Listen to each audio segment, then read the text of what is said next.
these three sets of planes have these equations. This set for A, this set for B, this set for C. For each set, show that the three planes do not have a unique point of intersection and describe the geometrical arrangement of the three planes.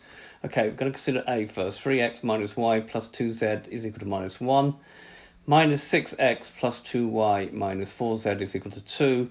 9x minus 3y plus 6z is equal to minus 3. So first of all, if we set up a matrix equation, so that means we take the coefficients out. So it's 3 minus 1, 2, minus 6, 2, minus 4, 9, minus 3, and 6, x, y, z, and then we put down minus 1, 2, minus 3. If we let M be that matrix here, and then use our calculator GDC, we can easily show that the determinant is equal to 0, so the determinant of M is equal to 0. The matrix is singular, and therefore the three planes do not have a unique point of intersection. Okay, if we write those out, okay, the first one, there's no sort of common factor. This is what we're going to look for with parallel planes. We're looking for common factors. Or here we can see there's a common factor of minus 2. If we take it out, we're going to get 3x. The signs will change. Minus y plus 2z is equal to minus 1. You even do the last term in this case. And then here there's a common factor of 3. So that's going to give 3x minus y plus 2z is equal to minus 1. Now, if we look at the bits in bracket for each of these, we'll see all these planes are, in fact, the same plane. This is just a multiple of that. This is a multiple of that. And so if we go to this GeoGebra app, which I will put in the notes of the video, which I've already set up, I put the values in already. Okay, we can see here very clearly that we have the same plane. The 3 points are coincident. Okay, so this gives this situation, all three planes coincident. There's an infinite number solution, consistent equation. All three equations represent the same plane, i.e. all three planes are coincident. Any point on the plane will provide a solution to the equation. Right, the second case, again, setting up the matrix equations. So to do it a bit more quickly, 4 minus 1, 5, minus 8, 2, minus 10, minus 4, 1, minus 5, x, y, z, and then we're going to put down 8, minus 9, 7. Same idea, if you put this matrix M into your calculator and then find the determinant, it will give you the determinant is equal to 0. The matrix is again singular, therefore the three planes do not have a unique point of intersection. Okay, so if we write out the three equations, okay, there's no common factor in the first one. There's a common factor here of 2.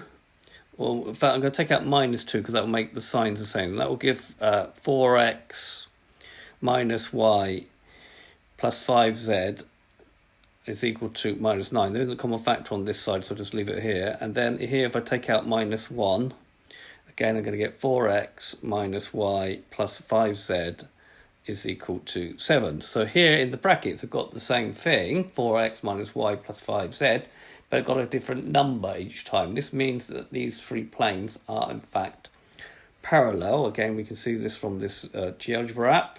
I've put the numbers in. You can do this yourself and check it using the sliders here. Get all the information here. It tells you the determinant is equal to 0, matrix equation, non-unique solution. Okay, if we move this around a bit, you can see that we've got three parallel planes.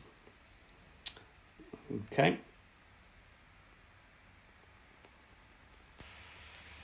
Okay, so this gives this situation where we just have three parallel planes. So there's no solutions, inconsistent equations. The three planes are parallel, but not coincident in this case. But you could have two coincident and the other one parallel. In such cases, there's no point common to all three planes. So you could actually have that coincide with that and that. Okay, so there are slight variations on these. Okay, the last case, okay, again forming the matrix equation. So this gives 2, 5 minus 3, 1, 3, 2, minus 4, minus 10, plus 6, x, y, z, and then we've got minus 8, 2, and 3. Again, we take this matrix, put it into our calculator and work out the determinant. I've shown you how to do that on a different video. Okay, again, it gives you the determinant 0. The matrix is singular, and therefore 3 planes do not have a unique point of intersection. Okay, writing them all out. So in the first case, we have nothing. In the second case, we actually have nothing, but in the third case, we can take out minus 2 on the left-hand side. So it's 2x plus 5y minus 3. Don't forget to change the signs, and we'll leave that 3 there. So what we've shown is that one and that one are parallel. They're parallel because they have different numbers on the end here. But this one is different. So looking again at the GeoGebra app, which will be in the notes of the video, I've already put the numbers in for you. We can see here what we've got is 2 planes which are parallel, and the other one going through at a different angles. Therefore, there's 2 lines of intersection here. Again, we can see the determinant is equal to 0. There's no non-unique solution.